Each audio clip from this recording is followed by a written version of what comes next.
One. This week on The Big Show, long before crossed arms signaled in X was synonymous with Wakanda, it was 3 decades ago this week that we witnessed arguably the greatest performance from Denzel Washington in Spike Lee's magnum opus, Malcolm X. We'll discuss this classic and how it changed the trajectory of many of his cast members, and the legacy of its famed director. Plus, legendary auteur Matin Scorsese turns 80, and we'll name our top 5 films from his distinguished canon, as well as discuss Dave Chappelle's return to SNL last weekend. Plus, we'll review The Menu, The Wonder, and Is That Black Enough for You? Wow.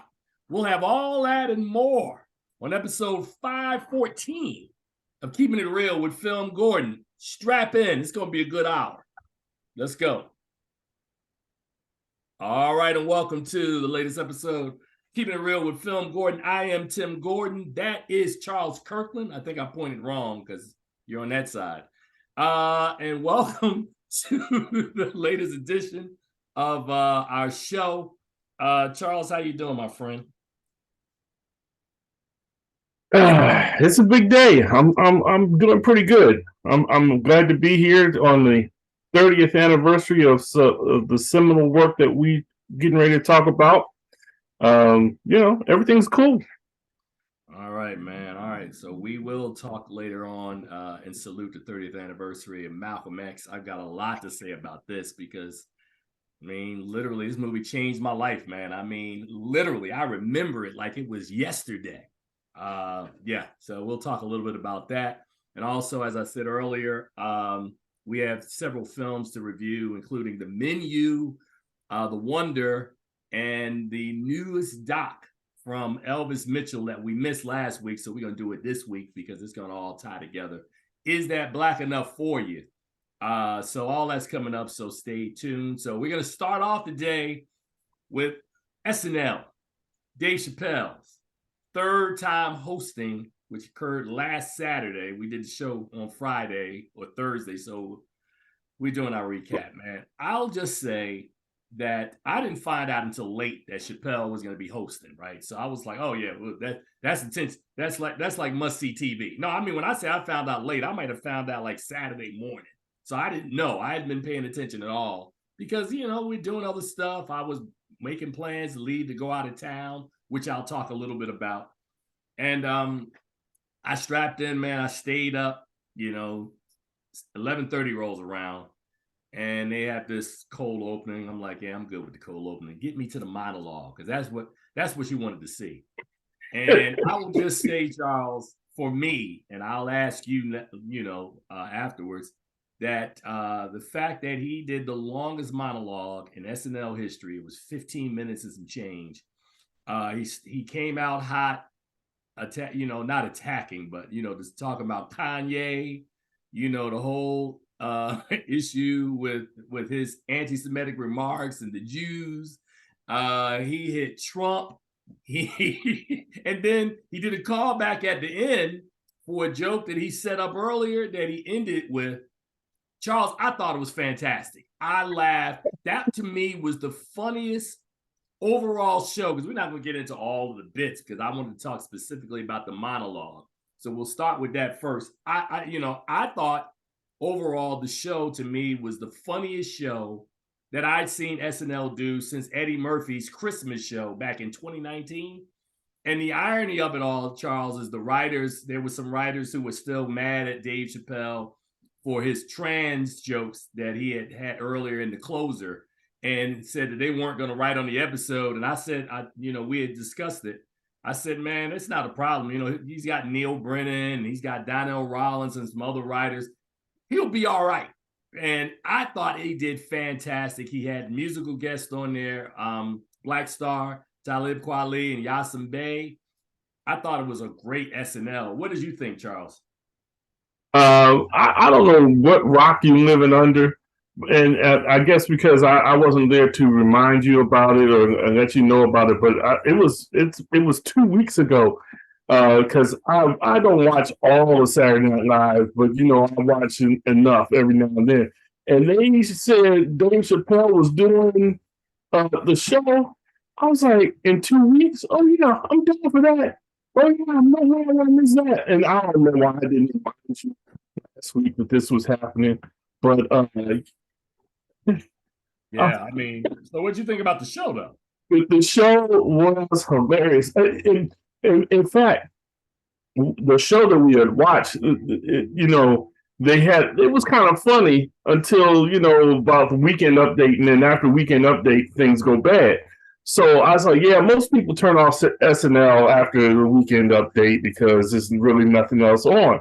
But last show, man, that thing was slam packed from beginning to end. There was no turning away. I am really, really had a good time, and I'm down with Dave anyway. So when he's slamming Herschel Walker, I mean, he did his thing, and so I have no complaints. I have no complaints. 15 minutes, look, watch. It'll be on Netflix next week. They'll be, you know how Netflix is. Anything Dave does, they like drop.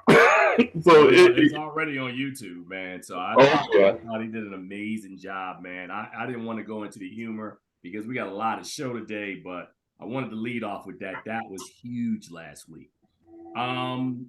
As also today or this week now, since we're doing the show, Martin Scorsese turns 80 this week. And I think Variety had listed like the top 25 films of Martin Scorsese, and I was just going to try to get to the top 5, and I actually had to go 6 because I didn't want to leave one film off. Charles, off the top of your head, man, and in no particular order, man, could you name your 5 favorite Martin Scorsese films?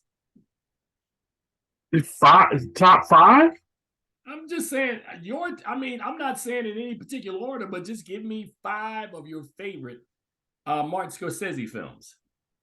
Because I would literally say I've seen maybe 20 of his films, 19 or 20 of his films. There's probably 5 or 6 I didn't see, but I've seen literally almost every film that Martin Scorsese has ever directed. And I was literally having this conversation earlier this week when we were I'll talk about it a little later on, when we were at the Academy Museum, which I was at early this week, and they had some exhibits there, and we were talking about auteurs and directors, and Scorsese is one of the greatest who's ever done it. And so, Charles, I stretched that out for you to give you time to process some Martin Scorsese films. I mean, I don't know how you can. Sometimes you get on my nerves. You do things like this at the last minute. I mean, because what can you go wrong? Taxi driver to, wow. No. I was trying to stop you by saying, Wolf of Wall Street. Charles, stop talking. We're doing this at the same time. I'm trying to get you to stop. So I was like, if you need to Google, you can Google. I can go through my list. I was trying to stall because if people ask me questions like that, I'm able to just think about it for a second and just rat-a-tat-tat-tat. But Charles needs to Google. Go and Google. I don't need to Google. It's just that you asked me the top 5 my top 5 favorite Martin Scorsese films. He's got millions of them. I mean, how do you off the top of your head break down the top 5? I would go with Taxi Driver. I gotta put The Departed in there. Goodfellas. Wolf of Wall Street. Wow, there's a lot of Leonardo DiCaprio in there. How many have I given you? 3 or 4? Casino. All right, that's good. All right, so that's good. That's all you had to do, man. It was like, so for me, I ended up with 6, right? Because I had 1. Oh, you cheat. You're cheating again. I always cheat, man. So, so let me break mine down. I'm going to start from the bottom and work my way to the top. Casino is my Casino and Gangs of New York tie for the final spot, right? Casino is lower on the list because I think Goodfellas, which we'll talk about a little later in this, I think to me is the superior film. I like that story, and I got into a huge argument with a film critic from Toronto earlier this week who told me he thought Casino was the best film that Martin Scorsese ever did. And I was like, okay, I mean, that's your opinion, but I disagree. Gangs of New York, the great Daniel Day-Lewis, 3-time Oscar winner. Him and was Leo in that? That was Leo, right? In Gangs of New York. You can talk, Charles. Oh, I said yes. Yes. Okay. So yeah, the two of them, along with I'll put it to you like this: there are 3 directors, right? Well, Abel Ferrara would probably be 4, but we're not going to add him. There are 3 A-list directors who are what I call New York directors, right? They tell New York stories, right? Martin Scorsese is 1. Spike Lee is probably number 2 to me. And then there's Woody Allen, right? These 3 guys have a way of making what I call New York movies, putting you in the New York state of mind, right? So when you think about a movie like Gangs in New York, it's New York maybe in the 19th century, but it's a powerful look at how the 5 boroughs were formed. Brooklyn, Bronx, Queens, Manhattan, that whole thing, how it came together and how these gangs, these Irish gangs fought. I enjoy that film. I haven't watched it in a minute, but it made an impression with me. So I had those 2 tied. Coming in at number 4, one of my favorite films, another New York story. It's interesting because as I go through my list, Charles, I didn't even do this intentionally. These are all New York-based stories, right? Come on. Innocence, another 19th century film. Daniel Day-Lewis again, Michelle Pfeiffer, the story, Winona Ryder, story about a New York aristocrat who marries a woman only to fall in love with her cousin. I think she was it was her cousin, and an unrequited love that he couldn't have. And I think the cinematography, the storytelling, the fashions, the attention to detail, it's almost, for people, you always hear me talk about classic film. It reminds me a little bit of the Magnificent Ambersons, the detail that Orson Welles put into that film before the studios went in and chopped the film up and ruined it. But Age of Innocence, they did. Age of Innocence, really, really a good film. Number 3 on my list, another New York story, Taxi Driver, Robert De Niro, 1976, Bernard Herrmann score, that cinematography, Harvey Keitel, Sybil Shepherd, young Jodie Foster, who was nominated for an Oscar. I think she was nominated for an Oscar. Great film. You looking at me? You looking at me? No, you're talking to me? Are you talking to me? You're talking to me. You must be talking to me. I'm the only one here. I'm the only one here. Coming in at number 2, Goodfellas. Ray Liotta, Robert De Niro, Joe Pesci. It is, to me, outside of the Godfather, my second favorite movie of that type and that genre. That is a really good movie. And for all of the people that love Casino really is a different sort of story, a Vegas kind of mob story. But this story, really, really good. And of course, my number 1 film from Martin Scorsese, 1980, the movie that they robbed him. He should have won the Oscar for this instead of The Departed, which didn't even make my list. Raging Bull. The opening alone is worth your dollar. If you want to watch a 4-minute intro with that score and De Niro as Jake LaMotta bouncing around the ring in slow motion, an amazing, amazing film. It is easily, sorry, I knocked my own glasses off. I got so excited. My favorite by far, Martin Scorsese film, Happy Birthday, director, auteur, Martin Scorsese. He is the man. He's one of the greatest in the game. If you look at filmographies and stack up classics on top of classics, Scorsese's right there, man. So I have no problem with Raging Bull. I forgot about Raging Bull. That's a great pick. Great pick. But guess what? I think your list is suspect. You got 6 movies. You put 6 movies on the list and you couldn't get The Departed on there? I thought the original Infernal Affairs to me was superior than The Departed. I really did, and I still do to this day. I really love the original of that film. So If you don't take my word for it, go and rent Infernal Affairs and watch it. I'm not. I just Wait, think that, wait. I'm not saying that Infernal Affairs is a bad movie. I think it's an excellent movie. But The Departed is better than at least one of the films on your list, which I would say Casino. I would say The Departed is better than Casino. all right. I mean, I'm not gonna argue with you, man. I'm just saying that you asked me why The Departed didn't make my list. That was the reason why I thought that the original was superior. So, but no, that's good, man. But now I'm going to transition as we're talking about Martin Scorsese's birthday, man. November the 18th, 1992. Spike Lee's. Hold on a second. I want to make sure I get this right. She's Gotta Have It, School Days, Do the Right Thing, Jungle Fever, Spike Lee's fifth film, Malcolm X debut. And I'll tell you a quick story, how well I remember this, man. I was working for a company called NEA Member Benefits that was stationed in Rockville. And the cool thing about this job, Charles, and the only cool thing about it, and looking back, was literally when I walked out the door and walked to the left, I could go 100 yards and there was an AMC theater right there.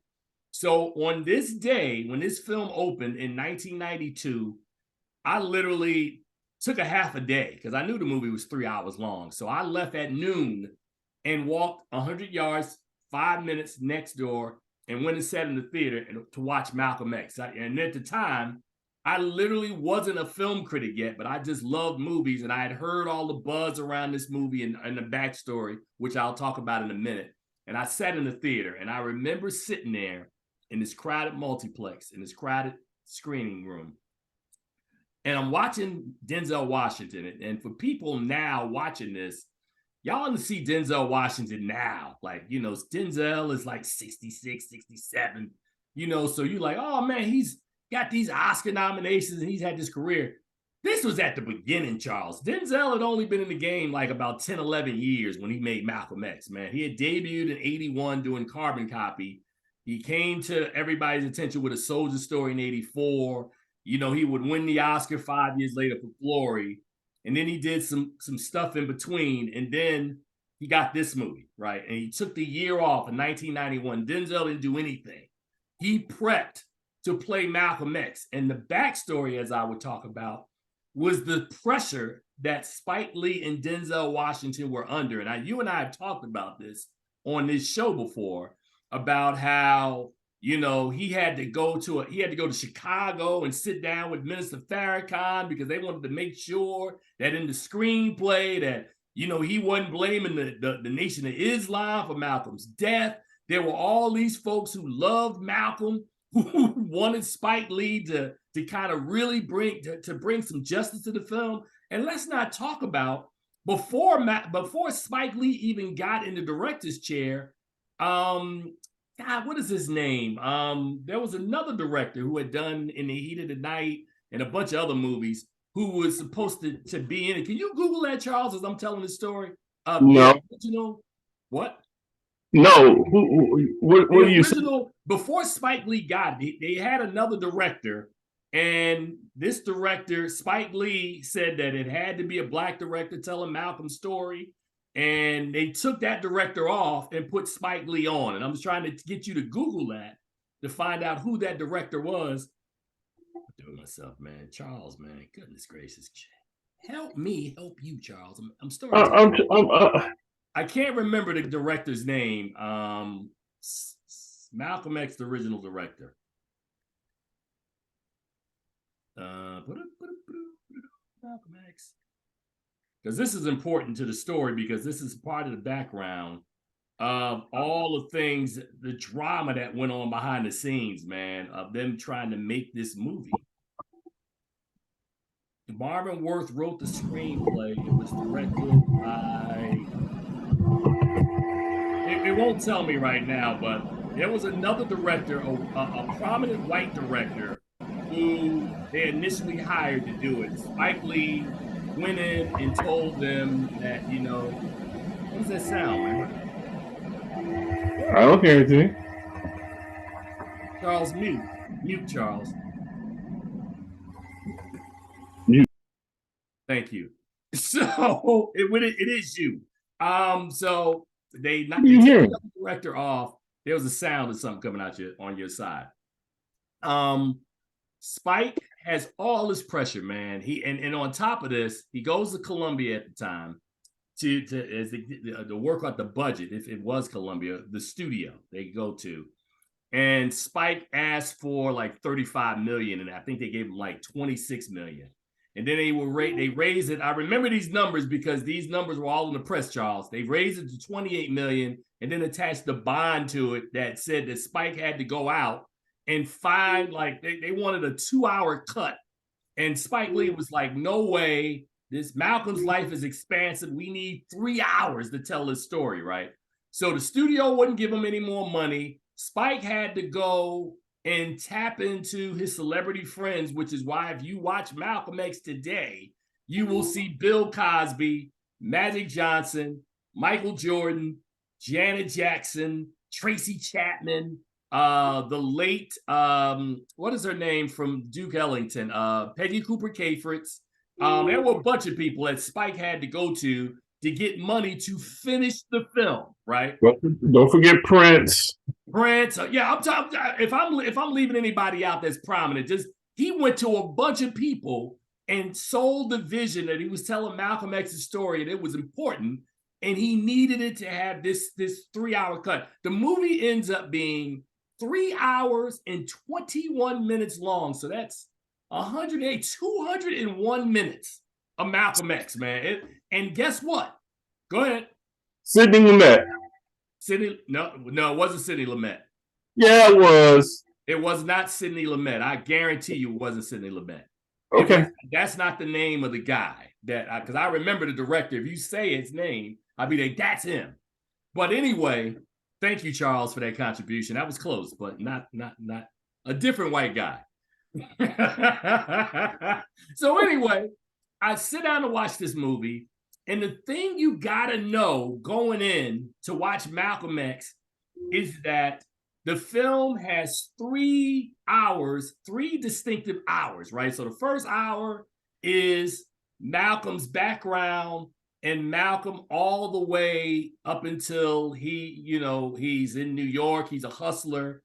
And Act 2 starts after he is captured as a thief and in prison, and then that's Act 2. Act 2, the second hour, is all the conversion of Malcolm in jail. Norman Jewison, thank you.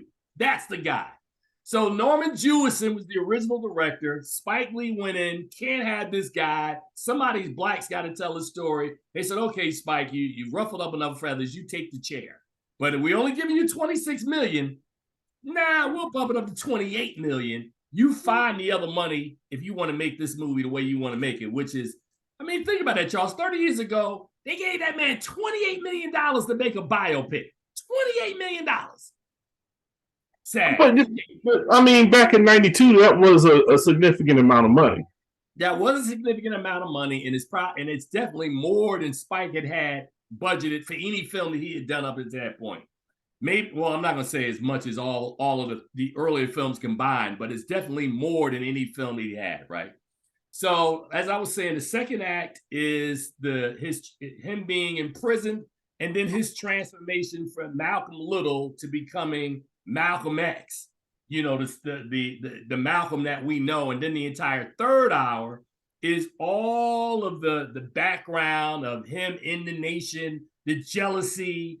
Malcolm think he's the nation. And one time he's gonna replace you, the Honorable Elijah Muhammad, and then all of the betrayal and everything. And finally, you get to the end, of course, with him being assassinated at the Audubon Ballroom. Now, right. Charles, there are going to be people out there that are going to go, come on, man, you told me the whole movie. Word, the movie came out 30 years ago. If you haven't watched it by now. We are celebrating the 30th anniversary of the movie, but this really happened in history. You should have known. This is a real story that Spike Lee, there are lots of many details that have been changed, but this movie, to me, when I said earlier that it changed my life, man, I was a young film critic. I I don't even think, or maybe I was a film critic, Charles, but I literally just started in 1992, right? So I had watched movies and I was a Black film historian, which I will discuss in a minute when we talk about earlier this week. But this movie, I loved Malcolm X. I'd read the book when I was young, and to see Spike take that book and bring it to the screen with so much rich detail. And we talk about, and we'll talk a little bit in a couple of seconds about the legacy of this film and the people that were involved that are around today. The costumes in this film were done by Ruthie Carter. Sounds familiar? Oscar winner for Black Panther. Yep. Angela Bassett played the wife of Denzel Washington's Malcolm X. Of course, Angela Bassett is out doing her thing. Delroy Lindo, an actor that a lot of us didn't know about, was fantastic in this film as West Indian Archie. Brother Baines was played by, God, what is brother's name, man? Albert Hall. Albert Hall, I mean, everybody that was in this movie for the most part went on to greatness. The assassins in this film were played by Giancarlo Esposito, Wendell Pierce. God, Charles, stop me if I'm wrong. Of all the talent, Roger Denver Smith, who Spike Lee had cast in a bunch of his films earlier, is in this film as one of the hoods in Boston that kind of ran with him. There were so many folks. Teresa Randall's in the film. I'm trying to think. There's just so much talent that was in front of and behind the camera as Spike Lee only making his 5th film. Now, Spike Lee now has made close to 30 films now. Spike Lee at that time was the prolific filmmaker of his generation. And I think Spike has been kind of, he has been kind of dwarfed now by the Ryan Cooglers and the Ava DuVernays and, to a certain degree, some of the newer, younger guys that were inspired by him. John Singleton, who's no longer here, of course, another guy inspired by Spike Lee. But Malcolm X, man, is just, I literally watched it. When Charles called in for us to record the show, I literally had just watched it. And that eulogy scene, which I told Charles, gets me every time. Where he goes, he was our prince, our shining Black prince who didn't hesitate to die because he loved us so. And I'm like, man, the late Ossie Davis, man, the eulogy in this thing, which is, of course, a longer eulogy, but Spike kind of condensed it down to make it work for the film. Everything about this movie, man, I used to complain, Charles, when I watched it initially, that the second and third hours I thought were really, really strong. I wasn't a big fan of the first hour. I've since changed my mind, man. I still, on a grading system, would probably give this movie a B+, maybe an A-. But I still argue that I think it's Denzel Washington's best performance. And the reason why I say that is that Denzel Washington, the movie's 3 hours and 21 minutes long. Denzel Washington is in at least 3 hours and maybe 3 hours and 5 minutes of it. He's in literally 97% of the entire movie. Yeah. And he's so good that you start off watching Denzel Washington, and I guarantee when you get to the halfway point, that's Malcolm X. You're not watching Denzel Washington anymore. You're watching Malcolm. And what even drives it home even more is that Mario Van Peebles, 4 years after this movie, cast Angela Bassett as Betty Shabazz again in Panther. I think it was 96. Cast her again. So it's like, she's Betty Shabazz. And then later on, how many times did she play Betty? She played it just twice? Or was it the third time that she played Betty Shabazz? But those are the only two I know of. Yeah, but man, I'm telling you, man, the performance is everything in this film, man. I love the script in this film. I just love, there's so much about this movie that I still love. And I am so proud that we are doing this show today, man, to salute this monumental achievement by Spike Lee, one of the best Spike Lee movies to me that he made. Just simply one of the best. It's not his most personal film, because that probably would be Crooklyn, because that one tells the story of his family and him growing up. But I'm talking about, if you had to make a film about your hero, Dude, Spike Lee crushed it. This movie got nominated for 2 Oscars, including Best Actor. Denzel Washington, I said it once, I said it twice, and I'm going to say it again. There's no way on God's green earth that Al Pacino should have won the Oscar for Sin of a Woman over Denzel Washington. They literally gave him that Oscar because that was his 7th nomination, and they didn't know if Al Pacino would ever get nominated again. They knew Denzel Washington would, and he did, and would win another time. He would win for Training Day, and 9 years later.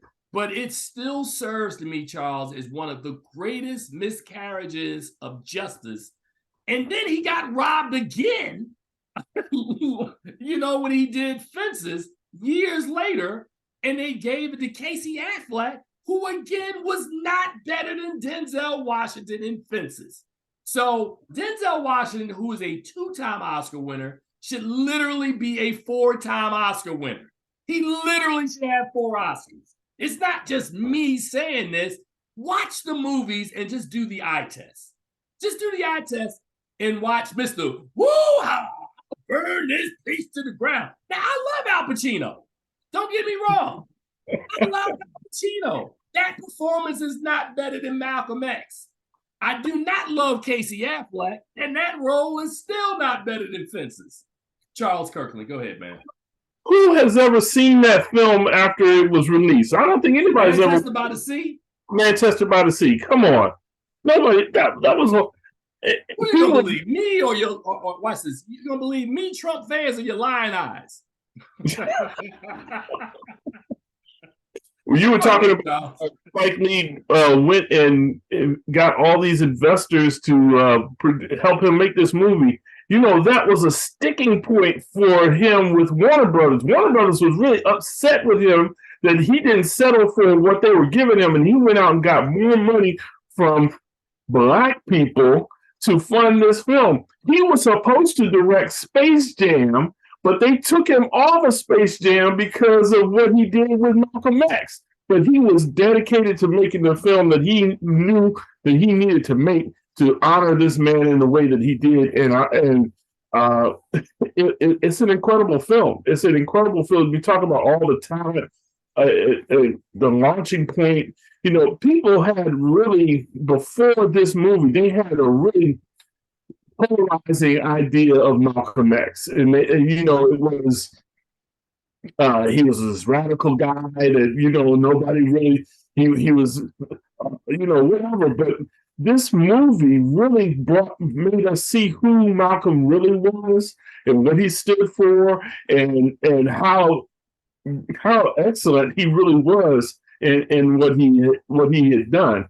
So if it weren't for Spike Lee, I'm sure Norman Jewison could have done a decent Spike Lee. A decent Malcolm X, but we wouldn't have what we have today. And as a classic film that lasts for 30 years. There's no way that we would have had that. And as much as I know Al Pacino, and I don't like Casey Affleck, but anyway, yeah, he should definitely have 4. And there's times when Oscar makes mistakes and they can't make up for it. They didn't give Chadwick his Oscar, and they can't make up for that. So it's just one of those things. It'll go down in history as one of the greatest robberies that the Oscars perpetrated upon anyone. Man, I just and I forgot about Al Freeman Jr. that was in this story, who played the Honorable Elijah Muhammad in this film. Yeah, man. Ronette McKee was in there. Orange Juice Jones had a spot in the film. Just anybody and everybody who was somebody was either behind the scenes on this film or in the scenes of this film. It's just like I said, a seminal piece of work. It is an amazing piece of work, man. And when we were all set to salute Harlem Nights, which let us not forget that film was released in 1989, and it was released on November the 17th, the day before this film that we're talking about today, Malcolm X. So that was the only thing that knocked Harlem Nights out of our conversation today. We talked about a film that I thought was much more important. But yeah, man. So Charles, let me kind of piggyback a little bit and get off of this. That earlier this week, I was out in Los Angeles for the world premiere of Glass Onion, the upcoming Netflix film that's going to be in theaters on the 23rd. We're gonna review it next week on this show. Charles and I had the opportunity during the Middleburg Film Fest last month to sit down with Ryan Johnson. Should probably play that interview next week as well, Charles. But one of the things that we did prior to the world premiere was that they took all of the members of the CCA on a tour of the Academy Museum. Not all. Huh? Not all. Well, yes, the ones that were in Los Angeles, they took them on a tour, and the highlight of the entire tour for me was that there's a new exhibit called Regeneration that spotlights Black film from 1898 to 1971. And why is that important? Because later on in the show, there's a documentary that we're going to review called "Is That Black Enough for You?" from film critic Elvis Mitchell, that talks about Black film from 1968 to 1978. So I watched that on the plane on the way, and that helped me because it put me in a mindset of going to this exhibit later on. And I was like, okay, yes, I know all these individuals. It was also great to see they had video of Josephine Baker, man, from 1926 dancing over in Paris. They had Sidney Poitier's Oscar from Lilies of the Field on display. They had what I call the Black Wall of Fame of all these prominent Black actors from, I would say, the 1920s to maybe the 1960s. But it was a really interesting set of exhibits and things that they had there. And the only issue, Charles, I had with it was that much like if you don't live in the Washington, D.C. metropolitan area, and you can't go to the Smithsonian African American Museum, and you have to sit with that stuff, man. You don't go down to that museum and just race through the museum. You got to look at that stuff, think about it, formulate your opinion in your mind. You got to let it sit with you. And normally when I go, Charles, downtown to the Smithsonian, I usually go and plan to go back to back because I'll see it one day, then I need to probably go back the next day and kind of sit with it some more. And I'll be back in LA probably the early part of December for the celebration of Black cinema. So I'm going to make it a point to go to that museum and probably spend several hours, man, just in that one wing looking at that stuff again. But that was a great, great exhibit. So, Charles, next time you're going to be out there, I think the exhibit is out there through, I want to say either April or May of next year. Let me make sure I get that right. I don't want to misrepresent the exhibit. Hold on a second because I have it here. Where is that exhibit? I had the information. I can find that before we get out of here. But yeah, that's a really wonderful job, man, they did with that exhibit that's out there. And I would implore people to go and check that thing out, man. It's very, very, very, very nice, man. If you like Black films, or if you like films and you want to learn and understand the history of Black films, the Academy has done an amazing job curating that whole exhibit, man. So any questions, Charles? Any comments? Nope, just I wish I was there. I wish I had been there. All right. The other thing that was interesting, Charles, I don't know if I shared this with you. We were during the premiere, of course, Jamie Foxx's daughter, Corinne Fox, was there, very attractive, very tall young lady. I didn't know she was that tall. I was hanging out with Wilson Morales, who has been a contributor on this show for a minute. And they were asking us, you're going to do some of the interviews? And I was like, nah, I'm not doing that. I'm not dressed to be interviewing anybody. But I looked at the call sheet to find out who was going to be there. And I saw two people, Charles, that would have been of interest to you. Since you didn't watch Bridgerton, how do you pronounce his name? Regan Page was there. And Ryan Coogler from Wakanda Forever was in the house, right? So I was like, nice. So I saw him walk by with his wife. Said, I'm not going to mess with him because these guys are human beings. And he's probably out having date night. He didn't have security with him or a huge entourage. But I did bump into him a little later on, got a chance to briefly talk to him and congratulate him on the success of his film. I haven't interviewed Ryan, man, since Fruitvale Station, man, back in 2013. So it's been a minute. So it was good to catch up with him. And last but not least, Janelle Monáe and I had an opportunity to talk. I hadn't met her before. She's very impressive. When we talk about Glass Onion, Knives Out Mystery next week, I will really unload in effusive praise for Miss Monáe. But so that was sort of the highlights of that trip, man. But Charles, let us go over now. If you don't have any questions about the trip, because I know it's what you have is just bitterness. So we're not gonna which is perfect for the first movie that we're gonna review, because the look on Charles's face is very apropos for the first movie that I want to review tonight. And that movie, of course, is called The Menu. And The Menu is a comedy horror film directed by Mark Mylod, written by Seth Rice and Will Tracy, produced by Adam McKay, right? Adam McKay, Betsy Koch, and Will Ferrell, and stars Ray Fiennes, Anya Taylor-Joy, Nicholas Hoult, Han Chaw, Janet McTeer, Judith Light, and John Leguizamo, and it tells the story of a young couple and a group of wealthy guests who visit an exclusive restaurant. This film, of course, premiered in Toronto, and I'm gonna tell you right now, Charles, if I would have known what this movie was in Toronto, I would have found time to have seen it then. But I saw it this week, man. So let's chop this one up. Charles, I got invited to this one. He had other priorities, so he didn't go. But let me just say, I sat with Julian Lytle, who's also a contributor on our show.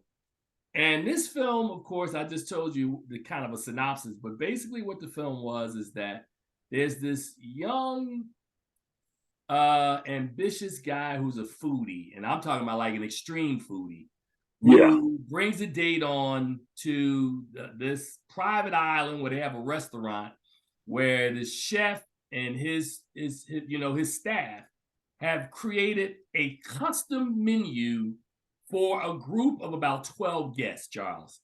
And what was really funny about the film is that the chef is kind of like almost like a drill instructor. So every time they're about to serve a different course, he goes, and everybody snaps to, his whole staff snaps to, and he goes, course number one is going to be blah, blah, blah, blah, blah, blah, blah.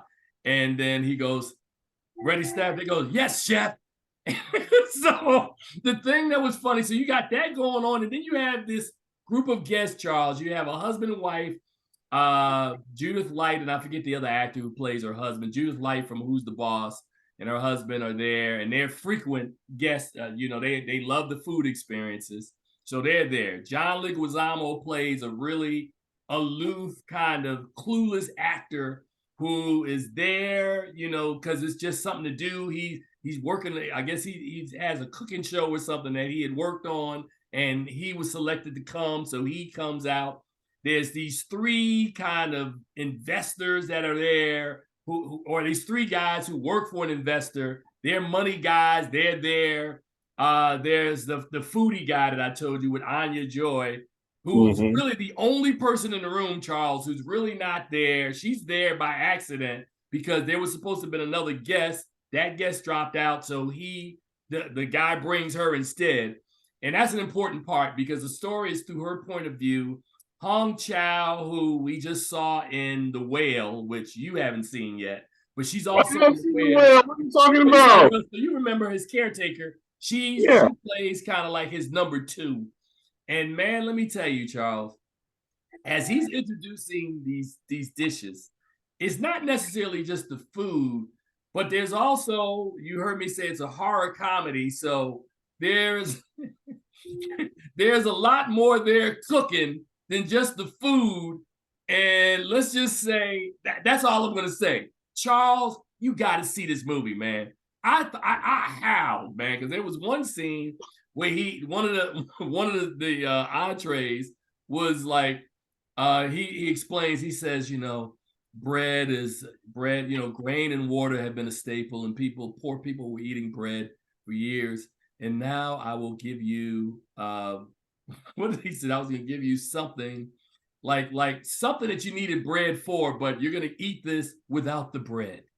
And they was like, man, you kidding, right? You got some bread? And he was like, no. You're gonna give us some bread, right? No. And they would put the ingredients of like whatever the dish was in the ingredients. So when the people got sad, like you had that look on your face earlier, they'd bring out a big bowl. They'd be like, here's a bowl of sorrow for you. So it was very, very funny. And it reminded me a little bit. Remember, I told you about A Triangle of Sadness, which I saw at TIFF?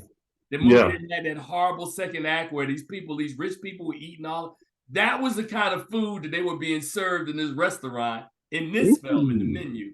But the menu, I think, is a fun send-off. You heard me say that Adam McKay and Will Ferrell are producers, so you know the comedy in this thing is really good. I would give the menu, man, a B+. I thought this movie was really, really funny. It's the kind of movie that you're gonna go in not knowing a lot about it, and you'll watch it, and you're like, man, that's pretty good. That's pretty good execution, man. That's a good one. So the menu is a film. I don't know if it has huge Oscar aspirations, but it's a pretty funny comedy horror, man. I like that one. I'm going to check you on this. I'm going to check you on this because you said you're giving it a B+, and Wakanda Forever only got a B. So you're saying that this movie is more entertaining than Wakanda Forever? Man, so here we go again, man. Let's discuss this grading system, man, because you're not going to get me into this because, again, when you say something is a B and something is a B+, there's a reason why you go a B with Wakanda Forever, which is a film I liked. But I just, as I said last week, and, we're taking time away from the stuff that we should be doing to do this. But for Charles's sake, man, it's apples and oranges. None of this stuff, all movies are not the same. They're not the same. So there could be a documentary that I see that's an A, while Wakanda Forever could be a B, and it could be a very plausible reason why I call this an A, because this is a documentary that has really exceeded, really nailed its subject matter, where Wakanda Forever is a film like, now to be perfectly honest, if I had to go back from last week, because I watched it again, it's the kind of movie you got to sit with. You have to watch it, you have to sit with it, because there's a lot of emotion going on in that film. But to be perfectly honest, man, I mean, I'm not actually going to move my grade, because the more I thought about it, which I will add as an addendum, is that, I don't want to spoil it, man, but let's just say that there's a presence and then there's the lack thereof of presence. And when you take that you take that presence away and you're left with what you're left with. I just don't think, to me, there's enough there. You got to give me something else, Charles. Like, by the time we get to the third film, you're going to have to introduce somebody else that's a presence in Wakanda, to me. So I could be wrong. Like, you may feel differently, but to me, so yes, my B sticks, man. So I had to take a minute and a half out of our show to explain something. So now we got one less film to review, Charles. Thanks, man. It's for the benefit of our audience, sir. It's not for me. So yes, that was a good point, man. So let me jump into our second film today, which is The Wonder, which is just dropped on Netflix, I think yesterday. Psychological period drama directed by Sebastian Lello from a screenplay by Emma Donoghue, Lello, and Alice Birch, and is based on a 2016 novel of the same name by Donoghue. Florence Pugh, if many people remember her from Black Widow, leads the ensemble. That includes Tom Burke, Elaine Cassidy, Kyla Lord, Cassidy, blah, blah, blah, Toby Jones, and Saoirse Hines. This film tells a story in 1862, I want to say, over in England, that a young nurse played by Pugh is recruited and brought over because there in the town there's a young woman who, for whatever reason, is not eating, and she hasn't had anything to eat in 4 months, and they can't figure out if it's witchcraft, what's going on. So they bring in this nurse to observe. Her and a nun are the only two people who are able to observe. And they, after 14 days, want independent reports from both of them. And you get this film. And I thought, Charles, I thought the film was pretty interesting. I watched it for the first time today, and it's probably a movie that I need to really watch again. But my initial reaction or initial impression of what it is I thought Florence Pugh was really good. I think that the film, despite what they want to do with the film and telling the story and having us understand why this woman is doing what she's doing, which to me is really not clear, which is probably why I think I need to go back and watch it again. It's really not clear, and I think it feels a little slow in the middle. Like the second act drags a little bit for me.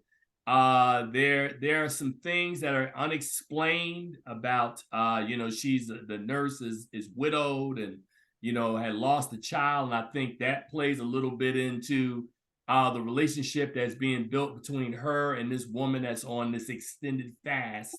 The Wonder, I think, is a movie that's worth watching, but I would probably give it a C plus on initial viewing. Charles might challenge me next week, and then I'll come back and go, "Yeah, Charles, I watched it again," and then I feel this way about it. But The Wonder, Florence Pugh, I think it's worth it for her performance. I like those kinds of films, Charles. It feels like a film that, if it was a better executed film, would be probably a player in the award space because it would be a Netflix film. But Netflix isn't really pushing The Wonder, so that tells you all you need to know. So The Wonder is currently playing on Netflix right now. You can check that out. And we got about 8 minutes because I definitely wanted to get this last movie in. Charles, did you have any comments before I move on, brother? I think you hit the nail on the head. I think the Wonder had the second act of The Wonder is remarkably slow, and it kind of drags the whole film down. If they had trimmed it up and shaped it up a little bit, I think it would have been much better. It's only an hour and a half, hour 40 minutes, I think, but it could have been trimmed a little more, and it worked a little better. Again, Florence Pugh is wonderful in this film, and she does great work in everything that she does. She's a Marvel character now, so I mean, yeah. So it's worth checking out, but don't rush to see it. If there's some other things we're going to talk about. All righty. Go ahead. Did you have go ahead. Nope. Good. Okay. Our final film today is the documentary from Elvis Mitchell called "Is That Black Enough for You?" which is basically the line itself comes from Cotton Comes to Harlem, which was what Calvin Lockhart, who fashioned himself as a charismatic Martin, kept saying through the film, "Is that black enough for you?" But this film is a documentary film and essay written and directed by, as I said, Elvis Mitchell, and it examines the history, craft, and legacy of African-American cinema with a focus on films released in the 1970s by making use of archival footage, personal history, and recent interviews with artists such as Margaret Avery, who played Shug Avery in The Color Purple, Harry Belafonte, Charles Burnett, Lawrence Fishburne, Whoopi Goldberg, Samuel L. Jackson, Suzanne DePass, Glenn Turman, Billy D. Williams, and Zendaya. And this film, of course, traces the evolution and revolution of Black cinema from its origins to impactful films of the 1970s. Charles Kirkland, let me tell you something, man. You and I talked to Wilson about this because Wilson, of course, who runs blackfilmandtv.com, can tell you everything about Black film from the 90s. But if you get Wilson in the 80s and earlier, you get nothing. So I, who started off watching these movies before I became, quote unquote, a film critic, I studied the Nina Mae McKinneys, the Frida Washingtons and all these artists of the 1920s, 30s, 40s, and on.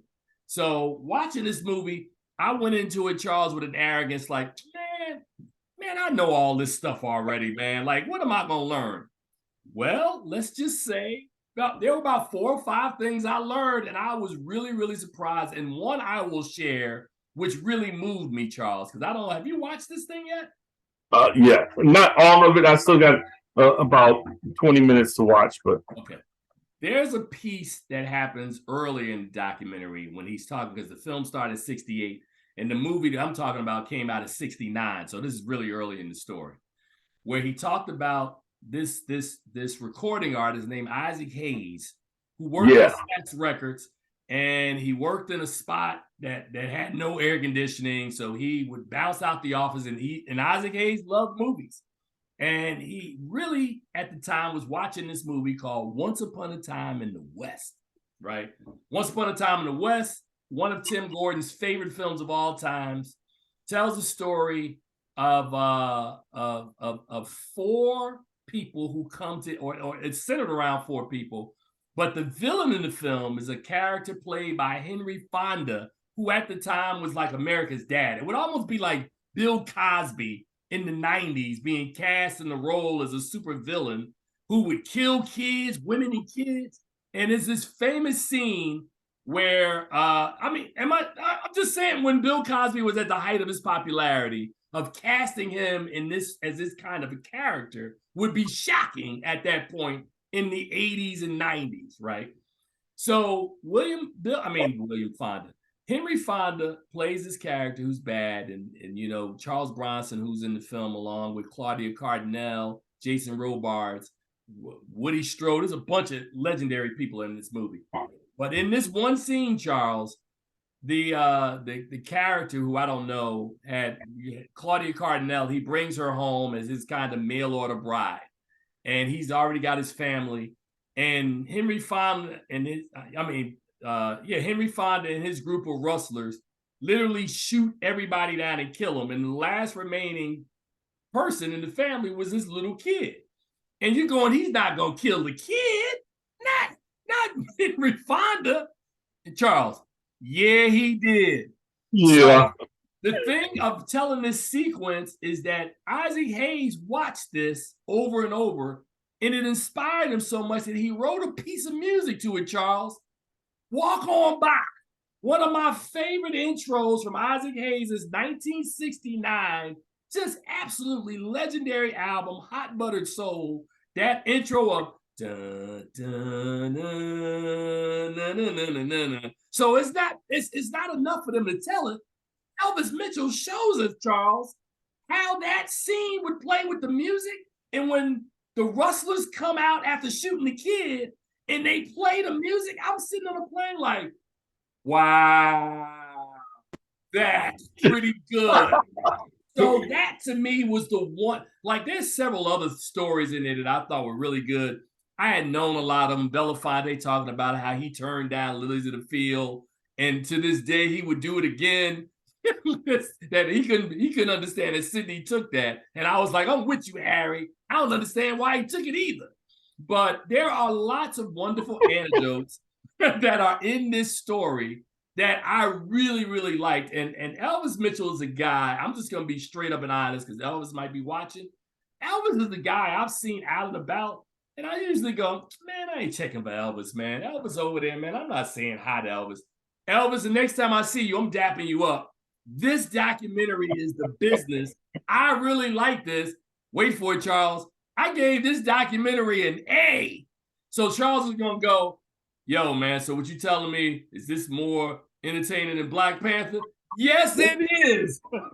We already went through this, Tim Gordon. I'm not going to rehash this, but I mean, you're right. It's on 10 years of history from 1968 to 1978, and he goes all in. We had Summer of Soul last year, which was enlightening to us. If you thought you knew everything about black cinema, and you're going to watch this and you're going to be like, I know nothing about black cinema, or I didn't know everything about black cinema. I mean, I've watched a lot of this stuff. I grew up on some of these movies, and they drop stuff in here that I'm like, word? For real? Okay. Word. I love this movie, and I would suggest if you got some downtime this weekend, Am I Black Enough for You? I can't. Now, see, this is interesting because Netflix put out a doc maybe 2 years ago. Remember that one? This one where they were doing all this black film stuff. I was like, yeah. I mean, watch this. We are part of the Black Reel Awards. This is what we do. So when I get excited about film documentary, Sidney Poitier's documentary. Really good stuff. So yeah, man, check that out, man. But we pushed up against time. So let's go back through these 3 movies again. The menu gave that, what did I give the menu? A B+, which Charles questioned me. C+ for The Wonder, an A for Am I Black Enough for You, which I cannot. I'm going back to watch it again. I mean, I've been rewatching it because I love that sequence of the story I told you. Gotta watch that, man. One more time, happy 30th anniversary to Malcolm X, man. What a movie. Charles and I talked about that earlier. Happy 80th birthday to Martin Scorsese. Just an amazing artist, man. Amazing artist. And Charles, any last comments before we get out of here, man? Wakanda Forever is still in the theaters. Go see it if you haven't seen it yet. Because next week, 70 million this weekend. Because next week we're gonna be spoiling stuff. So I'm just saying, don't. Next week it's over. Next week, you don't get it next week, it's over.